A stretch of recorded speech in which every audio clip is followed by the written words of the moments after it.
जय हिंद साथियों, स्वागत है आप सभी का हमारे इस YouTube चैनल पे जिसका कि नाम है लॉ विथ रोनित। जी हाँ साथियों, मैं कार्तिकेय भारतवंशी एक बार पुनः आपके समक्ष उपस्थित हो गया हूँ एक नई क्लास के साथ। उससे पहले मैं आप सभी को नव वर्ष की ढेर सारी शुभकामनाएं अपनी तरफ से, अपनी टीम की तरफ से आप सभी को अर्पित करना चाहता हूँ। निश्चित रूप से हमारी टीम की तरफ से ये पूरी कामना है कि आपका ये जो नव वर्ष हो, जो भी आपके लक्ष्य हो, आप अपने लक्ष्य को बहुत ही आसानी से प्राप्त करें, कम समय में और बहुत ही अच्छे से प्राप्त करें। निश्चित रूप से हम लोगों का जो भी योगदान होगा हम लोग इस मंच से आपको करने का प्रयास करेंगे। ठीक है, तो देर न करते हुए आज के टॉपिक पर शुरू करते हैं, जिसका कि नाम है, हम जैसे एनएचआरसी कल हम लोगों ने डील किया था, नॉन कॉन्स्टिट्यूशनल बॉडी जो है उसको हम डील कर रहे थे, तो उसके तहत आप पीछे देख सकते हैं आज हम लोग जो डील करने वाले हैं केंद्रीय एवं राज्य सूचना आयोग के बारे में डील करने वाले हैं।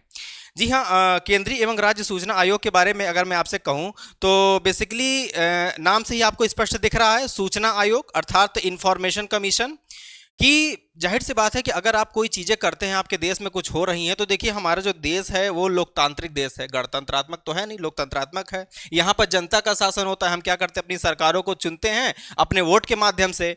तो हमारे कुछ अधिकार भी होते हैं, हमारे कुछ राइट भी होते हैं कि जिसके माध्यम से हमारी जो कोई भी जो इंफॉर्मेशन है जो कॉन्फिडेंशियल नहीं है उसको छोड़ के, सब्जेक्ट टू द कंडीशन, हम क्या कर सकते हैं, हम उसकी सूचना जो है प्राप्त कर सकते हैं। ठीक है, तो इसी के लिए बनाया गया हमारा केंद्रीय एवं राज्य सूचना आयोग, जिसके तहत हम क्या कर सकते हैं, किसी भी प्रकार की जो सूचना है जो ऐसा लगता है कि जिसकी जानकारी हमें होनी चाहिए, उस सूचना को क्या करते हैं, उस सूचना को हम आवेदन करते हैं कि ताकि हमें उस सूचना से अवगत कराया जाए। ठीक है, तो बेसिकली जो हमारा सेंट्रल एवं स्टेट इंफॉर्मेशन कमीशन है इसी के बारे में बात करता है। अगर मैं इसमें कहूं कि अगर केंद्रीय सूचना आयोग की स्थापना के बारे में अगर मैं आपसे बात करूं तो इसकी स्थापना कब होती है, इसकी स्थापना वर्ष 2005 में हुई थी। ठीक है, और किसके द्वारा, केंद्र सरकार द्वारा सूचना का अधिकार अधिनियम के तहत इसकी स्थापना हुई थी। ठीक है, केंद्र सरकार ने इस अधिनियम में वर्ष 2019 में संशोधन भी किया था। ठीक है, संशोधन क्या किया था वो चीजें हम लोग आगे देखेंगे। ठीक है, तो कुछ वर्ष, अच्छा कल मैं आपको ध्यान दिलाऊं कि कल जो हमने एनएचआरसी की क्लास ली थी तो उसमें जो मैंने वर्तमान अध्यक्ष के बारे में जो मैंने आपको जो बताया था वो थोड़ा सा पुराने डाटा के हिसाब से मैंने आपको बता दिया था। उसका जो सही उत्तर है हम आपको अपनी टीम से कहेंगे कि उसका जो सही उत्तर है उसका कमेंट करके वहां पे पिन कर दे। ठीक है, वो थोड़ा सा मिस्टेक हो गया था, उसको मैंने जाके एनालिसिस किया तो पता चला कि मतलब अपडेटेड हो गया है, हम थोड़ा सा अपडेट नहीं हो पाए थे। ठीक है, आते हैं अपने टॉपिक पे। तो देखिए अगर मैं इसमें बात करूं तो ये केंद्र, इसकी स्थापना कब हुई थी, 2005 में हुई थी, तथा 2019 में क्या हुआ था, संशोधन किया गया था। ठीक है, संशोधन किया गया था। इसके अलावा केंद्रीय एवं राज्य सूचना आयोग एक युक्त स्वतंत्र निकाय है जो सूचना के अधिकार, राइट टू इंफॉर्मेशन से क्या है, राइट टू इंफॉर्मेशन से संबंधित है। ठीक है, इसमें यह कह रहा है। इसके अलावा जांच एवं उनका निराकरण करता है। क्या करने का काम करता है, किसी भी चीजों की जांच करने का काम करता है एवं उसका निराकरण करने का काम करता है।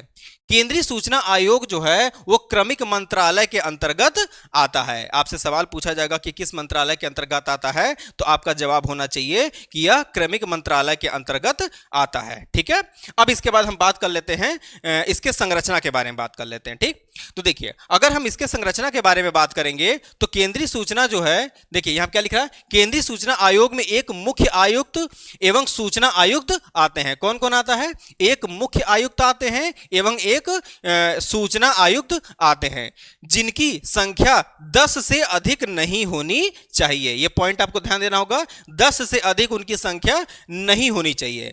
इसके अलावा आगे इसमें क्या है, इसमें है कि इस आयोग का जो अध्यक्ष होता है, इस आयोग का जो अध्यक्ष एवं सदस्य बनने की अर्हता में सार्वजनिक जीवन में पर्याप्त अनुभव के साथ साथ विधि ज्ञान, तकनीकी, सामाजिक सेवा, जनसंचार या प्रबंधन का अनुभव शामिल है। मतलब कहा जाएगा कि इसके अध्यक्ष बनने के लिए या इसके सदस्य बनने के लिए आपको किन किन चीजों का नॉलेज होना चाहिए, तो इसमें कह रहा है इसमें आपको सार्वजनिक जीवन में पर्याप्त अनुभव होना चाहिए, जिसमें आपका विधि हो गया, विज्ञान हो गया, तकनीकी, सामाजिक सेवा, जनसंचार, मतलब इत्यादि चीजों के अनुभव जो होते होते हैं वो इसमें शामिल होने चाहिए, तब आप इसके सदस्य बन सकते हैं। इसके अतिरिक्त और क्या कह रहा है, इसके अतिरिक्त संसद या विधानमंडल के सदस्य या किसी भी राजनीतिक दल के द्वारा लोकसभा के पद पर आसीन व्यक्ति इस पद के लिए अर्ह नहीं होगा। क्या कह रहा है कि इसके अतिरिक्त जो है संसद या विधानमंडल के सदस्य, जो भी हमारे पार्लियामेंट में लोग जो बैठे हैं,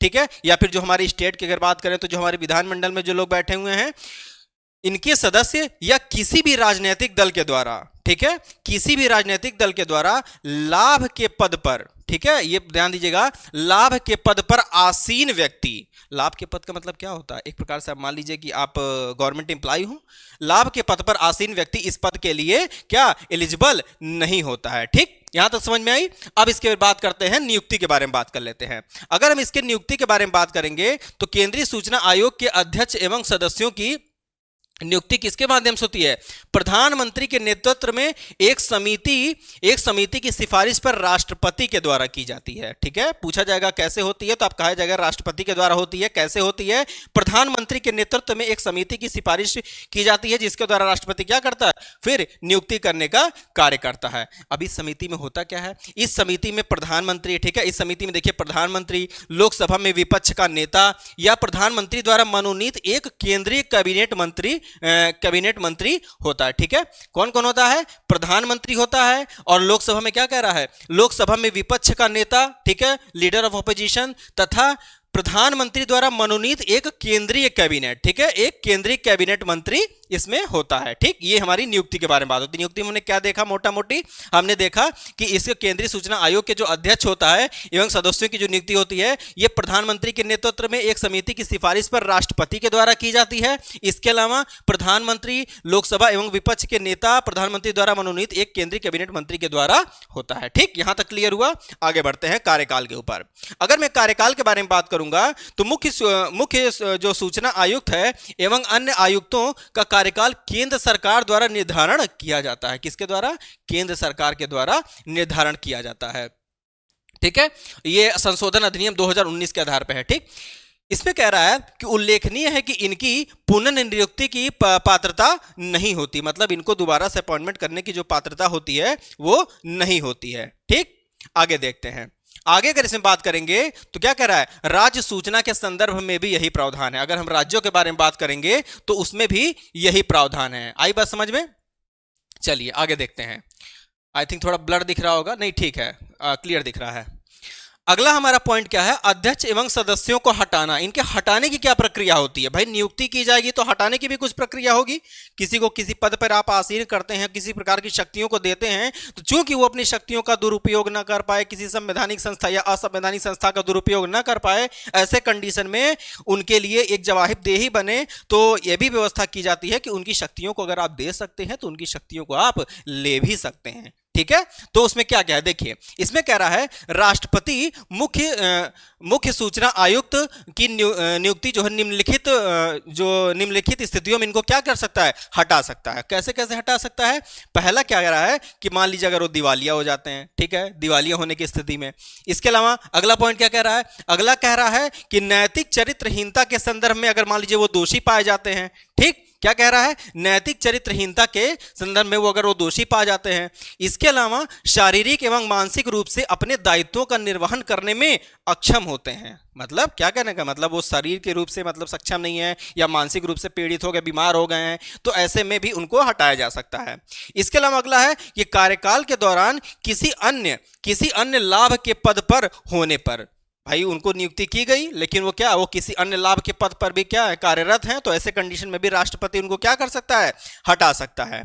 ठीक, अगला पॉइंट क्या कहता है, अगला ये कहता है कि राष्ट्रपति द्वारा कदाचार के संदर्भ में भेजी गई कोई भी ऐसी, कह रहा है कदाचार के संदर्भ में कोई भी सिफारिश यदि उच्चतम न्यायालय अर्थात सुप्रीम कोर्ट, उच्चतम न्यायालय की नजरों में सही पाई जाती है। मतलब कदाचार का मतलब क्या होता है, उनके आचरण से और उनके उच्चतम न्यायालय के उसमें सही पाई जाती है, तब भी सदस्यों एवं मुख्य सूचना आयुक्तों को उनके पद से हटाया जा सकता है। ठीक है, यहां तक क्लियर हुआ।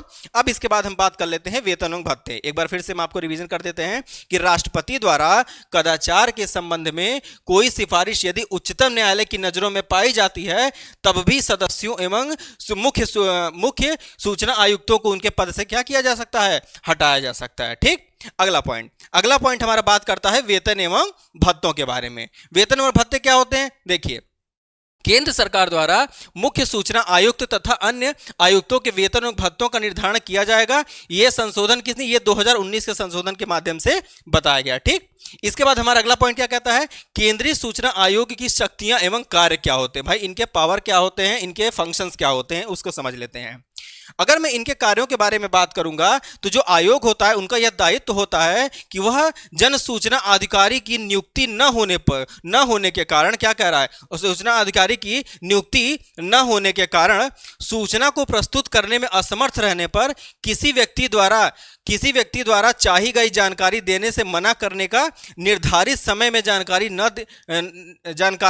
न देने या सूचना के एवज में शुल्क मांगने के संबंधित मामले की जांच एवं कार्यवाही करेगा।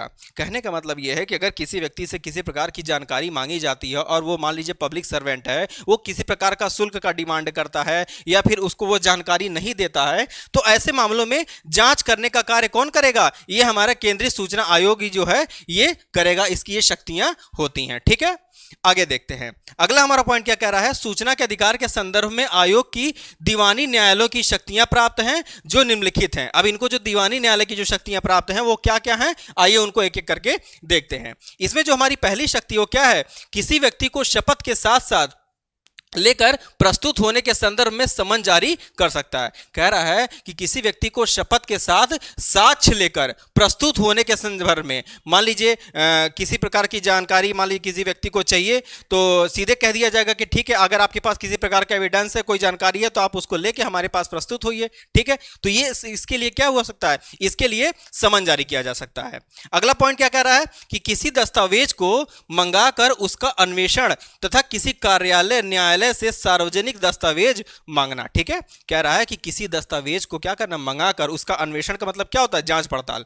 किसी दस्तावेज को मंगाकर उसका अन्वेषण तथा किसी कार्यालय या फिर न्यायालय में सार्वजनिक दस्तावेज को मांगने का कार्य किया जाता है। ठीक, अगला पॉइंट हमारा क्या कहता है, किसी गवाह या दस्तावेज के अन्वेषण हेतु सम्मन जारी करना। किसी गवाह या दस्तावेज के अन्वेषण, ठीक है, गवाह के भी अन्वेषण कह सकते हैं या दस्तावेज के अन्वेषण जो है इसके हेतु क्या सम्मन जारी किया जा सकता है। ठीक, यहां तक क्लियर हुआ। आगे देखते हैं।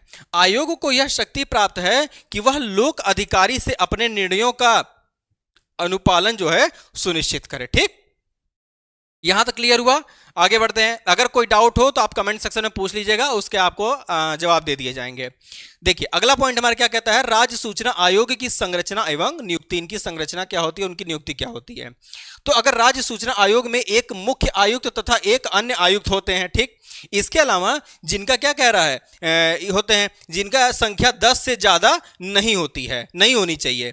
इन सभी सदस्यों की नियुक्ति राज्यपाल के द्वारा मुख्यमंत्री के नेतृत्व में एक समिति के द्वारा की जाती है। यहां पे हम राज्य सूचना आयोग के बारे में बात कर रहे हैं, इसीलिए यहां पे आप देखिए मुख्यमंत्री की भूमिका और राज्यपाल की भूमिका आपको देखने को मिल रही है। ठीक, सेम वही प्रोसेस जैसे वहां पे था कि एक समिति बनाई जाती थी, उसी समिति के द्वारा होती थी, और इस समिति में मुख्यमंत्री होते हैं और विधानसभा में विपक्ष का नेता होता है तथा मुख्यमंत्री द्वारा मनोनीत राज्य का एक कैबिनेट मंत्री शामिल होता है। सेम वही प्रोसेस है, बस आपको केंद्र की जगह राज्य कर देना है।